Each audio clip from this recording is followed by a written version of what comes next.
ধন্যবাদ। এসএসসি 2026 সাল এবং 2027 সালের শিক্ষার্থীদের বোর্ডে সবার জন্য একটি ছোট্ট এমসিকিউ উপস্থাপন করা আছে। দেখো, আমি দেখানোর চেষ্টা করছি। x+1 ইকুয়াল 4√x হলে x+1/x সমান কত?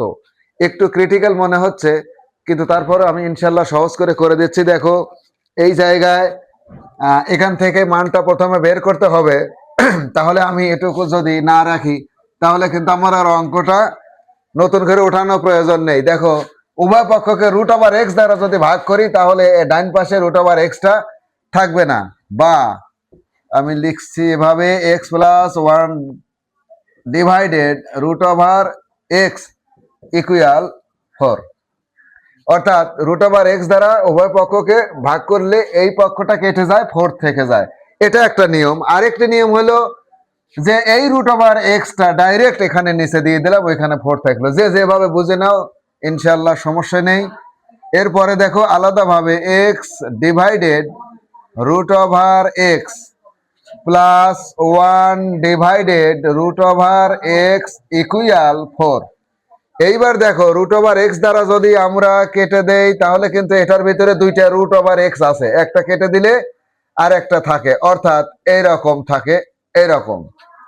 অর্থাৎ √x প্লাস 1 ডিভাইডেড √x এইটা সমান কিন্তু 4। এইটা এখন আমরা এই ডাইন দিয়ে অংশটা করে দেব, অথবা উপরের টুকুন মুছে দিব, দিয়ে করে দেব, নইলে কিন্তু বুঝবে না। এখন উভয় পক্ষকে আমি বর্গ করব। তাহলে বর্গ করলে এই লাইনটা এখানে বর্গ করে পরেও আমরা উপরে তুলিয়ে দেব। এই এখানে একটু লেগে গেল, অসুবিধা নাই। দেখো, উভয় পক্ষকে কিন্তু বর্গ করলাম। এখন কিন্তু আমি উপরের দুইটা লাইন মুছে দিলাম।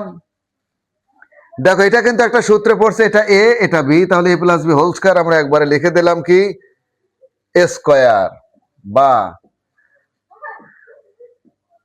এইরকম square plus 2a into B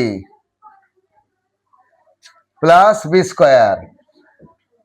অর্থাৎ 1 divided √x whole square equal কিন্তু আমরা 16, অর্থাৎ 4×4 16, বা এটা কেটে গেল, তাহলে x প্লাস এইটা কেটে গেলে 1 ডিভাইডেড x একবারে লিখে নিলাম।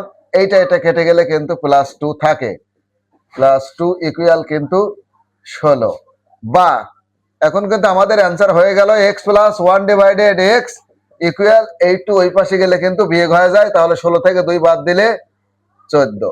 এটা কিন্তু আমাদের আজকের কাঙ্ক্ষিত অঙ্কের ফলাফল। ধন্যবাদ।